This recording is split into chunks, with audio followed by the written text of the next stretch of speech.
Hi అండి అందరికీను. ఈ vlog అయితేను వెడ్నెస్డే ఈవినింగ్ వ్లాగు.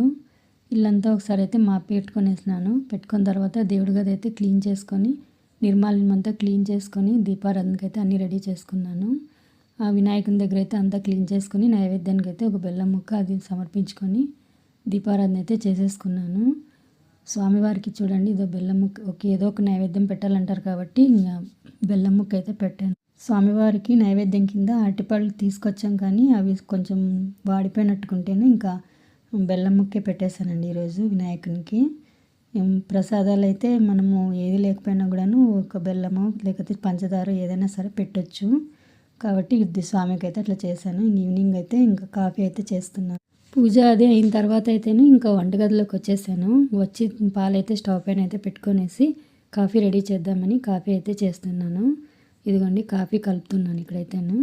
ఇంకా మా వారికి కాఫీను అలాగే సాల్ట్ బిస్కెట్స్ ఇస్తే ఈవినింగ్ టైంలో వాళ్ళు కూడా కొంచెం హుషారుగా పని చేసుకుంటారు కదండి. ఇంక నైట్కి అయితేను నైట్కి డిన్నర్ ప్లాన్ చేస్తున్నాను. చపాతీ చేస్తున్నాను. పిండి అయితేను ఇలా తడిపి పెట్టుకునేస్తే ముందుగానే కొంచెం బాగుంటుంది చపాతీ. హాఫ్ అన్ అవర్ ముందే తడిపి పెట్టుకుంటే చపాతీలు బాగా స్మూత్గా వస్తాయండి. కాబట్టి చపాతీ పిండి అయితే కలిపి పక్కన పెట్టేసుకున్నాను. ఇంకొక హాఫ్ అన్ అవర్ అయిన తర్వాత అయితేను చిన్న చపాతీ అయితే వేసుకొని పక్కన పెట్టుకొని ఇంకైతే చపాతీ కాల్చుకుంటున్నాను. నైట్ కండి ఇది. ఇంకా ఇలా చపాతీలోకి అయితేను ఆకుకూర పప్పు అయితే ఉంది.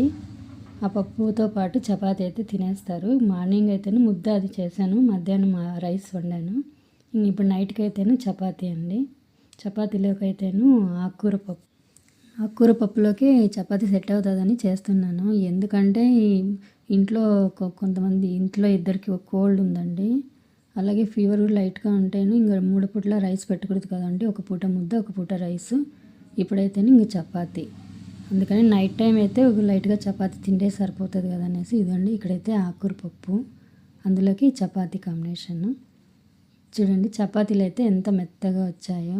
2-3 ఇళ్ళతో తుంచితే వస్తాయండి. చూడండి ఎంత చక్కగా ఉన్నాయో. అలా ఒక హాఫ్ అన్ అవర్ ముందే కలిపెట్టుకోండి. చపాతీలు కూడా మెత్తగా వస్తాయి. వీడియో కనుక నచ్చినట్లయితే లైక్ అండ్ సబ్స్క్రైబ్ అండి ప్లీజ్.